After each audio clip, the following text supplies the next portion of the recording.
राजस्थान विधानसभा चुनाव के लिए वोटिंग की प्रक्रिया पूरी हो चुकी है। राजस्थान के लोगों ने दिल खोलकर मतदान किया है। यहां पर 199 विधानसभा सीटों के लिए 70% से ज्यादा वोट पड़े हैं। राजस्थान विधानसभा चुनाव में मैदान में उतरे प्रत्याशियों की किस्मत बैलेट मशीन में दर्ज हो चुकी है।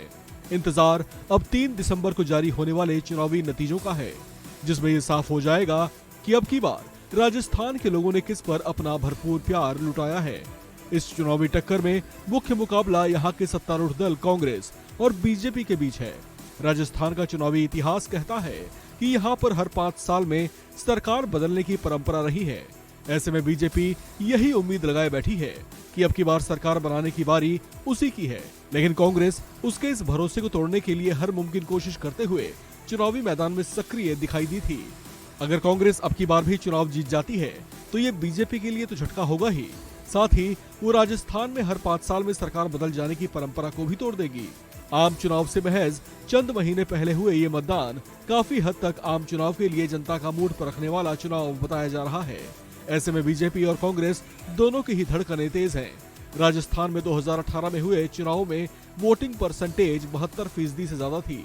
उस समय कांग्रेस पार्टी ने सरकार बनाया था। हालांकि कांग्रेस को उस चुनाव में 99 सीटों पर जीत हासिल हुई थी, जबकि स्पष्ट बहुमत के आंकड़ों से वो 1 सीट चूक गई थी, जबकि बीजेपी महज 73 सीटों पर ही सिमट कर रह गई थी। बीजेपी की कोशिश रही है कि वो अब की बार राजस्थान चुनाव में पासा पलट दे, लेकिन जनता का जनादेश क्या होगा उस पर फिलहाल सस्पेंस कायम है।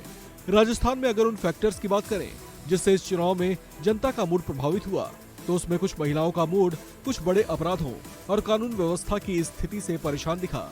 लेकिन फिर भी अशोक गहलोत सरकार द्वारा बांटे गए स्मार्टफोन, लगभग 1 साल से 500 रुपए में LPG सिलेंडर और 10,000 रुपए के वार्षिक भत्ते के वादे से कुछ हद तक लोग उत्साहित भी महसूस हुए। हालांकि साल 2018 में कांग्रेस की ओर से किए गए कर्ज माफी के वादे के पूरा न होने से किसानों में जरूर कुछ नाखुशी महसूस हुई। इस बीच नौकरियों की कमी, 2018 में बेरोजगारी भत्ते का वादा अधूरा रहने और पिछले 5 वर्षों में पेपर लीक के 18 मामलों को लेकर युवा कांग्रेस से कुछ खिन्न दिखे। कांग्रेस को टक्कर देने उतरी बीजेपी ने भी इस चुनाव में कुछ मुद्दों को खूब उछाला। बीजेपी ने अपने चुनावी अभियान में लाल डायरी मुद्दे समेत कुछ कथित भ्रष्टाचार के मुद्दों को भी खूब हवा देने की कोशिश की। वहीं कांग्रेस का इस चुनावी अभियान में 7 गारंटी योजनाओं और विकास पर फोकस दिखा। जातीय समीकरणों की बात करें तो चर्चाओं के मुताबिक राजपूत और जाट समाज का एक बड़ा वर्ग कांग्रेस से खफा दिखा, जिसका फायदा संभावित तौर से बीजेपी को मिल सकता है।